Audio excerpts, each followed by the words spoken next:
out more tomorrow. Brez, James, and Fish. Listen, it was the ankle in the first half, and we saw that go the wrong way.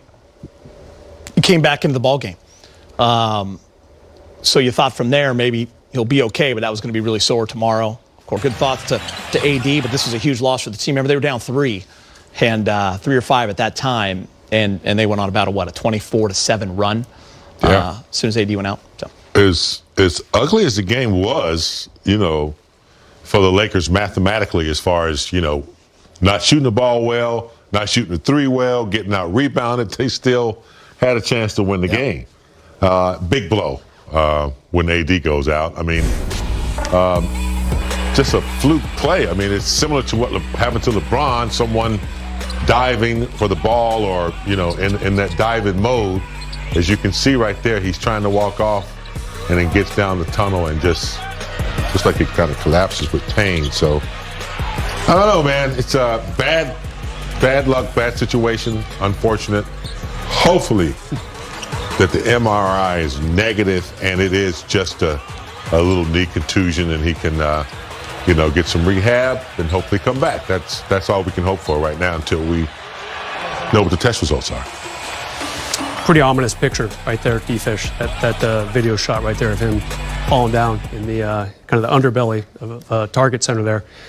People always ask, why don't you know the results tonight? Don't they have nice machines, medical machines in these arenas?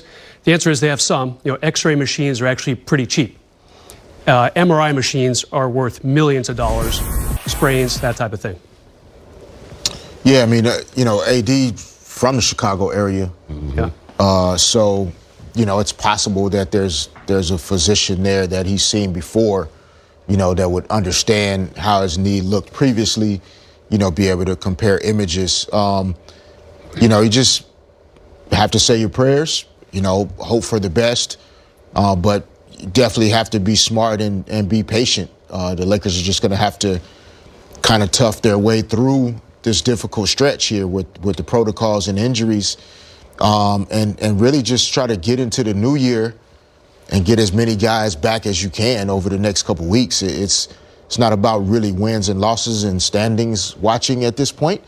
No team can be successful without health. Yeah. So you can't really measure the group until they get closer to returning to full health. It's been a rough year for Anthony Davis personally, too, when you think of the physical part of his game ever since the bubble, right? I mean, the team was, 21-6 last year, the calf, and then it was the groin in the playoffs, and then this year now, the knee. We don't know, obviously, but so it's just been a rough year all around, right? And you think of this team, James, and where they're going, and we've talked a lot about the last couple weeks, the 11-4 stretch. John Ireland mentioned the 6 of 8 that they've won, winning 3 in a row. They're starting to turn the corner defensively. Mm-hmm. He's a big part of this defensive team if they're going to be good on that side of the ball. So you start to think, what happens to this team without AD in the lineup? Yeah. You need AD. He's a big piece of the formula. The good thing, I know it's not a lot of good going on right now. It's not even Christmas yet. I mean, it's Christmas next week. It's December. So everyone's going through this COVID thing. Everyone's going to be going through it. There's a lot of basketball left. Yeah. There's a lot of basketball left. They're still in a position to, hopefully get AD back, get some normality back, and hopefully they still can have, a run or 2 before All-Star break maybe. So you just have to think that way and, get players back slowly and push through this protocol that everyone's going through and try to make something good of it. You know what always puts me at ease? Soothing voice of James Worthy. Yeah, baby. Always done. I just feel like he should have been a DJ in the 70s. I got your back, baby. It just makes me feel good as we get to the highlights. Early. Still early. Still early. Barely a third of the way through the schedule. Seeing him go out like that. We asked him how he's doing. He said he'll find out more tomorrow, so that's all we know. LeBron, what was it like for you, I guess, just these last 24, 48 hours and coming into this game with not knowing who's in and who's out and just the kind of the cloud of the health and safety protocols going over everything? How did you handle that? Just trying to maintain focus throughout it all. Obviously, it's been a difficult challenge. 36 hours, 24 hours, whatever, for our ball club. So we just try to, next man up. Obviously, we had a lot of guys in the rotation tonight that, we haven't played with much this year. But even throughout that, we had a good opportunity in the third quarter, down 3, and we just let it go again. We give credit where credit is due. Minnesota had a hell of a game tonight, and we're going to be better on Sunday. LeBron, one bright spot, I guess you would say, is IT's play. What's it like being a teammate of his again a couple years later after being in Cleveland together? And what did he bring to your squad tonight? Well, first of all, I'll always have respect for him, and happy to see him back in the league. The difference between when we were teammates in Cleveland and now is that he has a shot back, and it's good to have him. Yeah. LeBron, they were pretty physical in that game, especially on the glass. How did they attack you guys there? Why weren't you guys able to adjust to that? And how big of a factor do you think that was in the game? They had 15 offensive rebounds, mostly by Jared.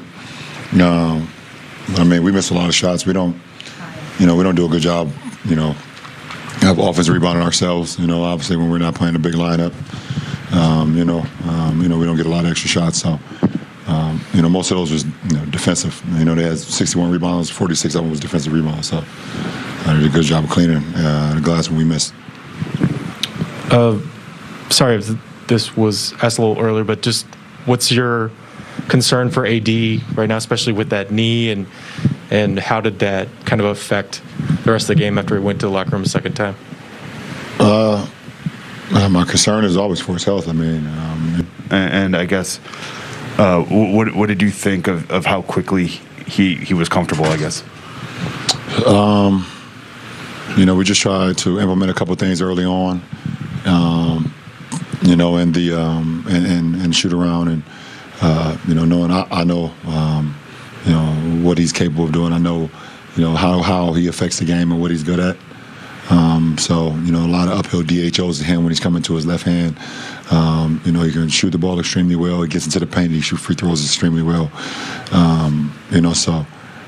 When you have a veteran ball club, you can add a veteran and is able to mesh pretty quickly because we kind of know what he's been able to do in his league. So you know what you can do with him.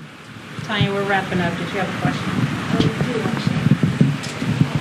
How's school? It's good, almost done. I was just, you've been through so much in your career and seen almost everything. Obviously not a year like this. Is there anything that you can draw on from the past that's helpful? Well, obviously every year has its own challenges. And this year is the COVID cases once again. Positive, false positives, inconclusives. You don't know what to make of it. Obviously you wish for the best and the best health for everyone. And obviously it just hurt our team over the last, few days, and having, Dwight, Malik, Avery. It was possible that Russ was going to be out. We had, Austin and shoot around this morning. Then we find out this afternoon he's not in. It's just it's like a revolving door of what ifs, so far. And hopefully we can get past it soon and we can really get to like who we are as a team.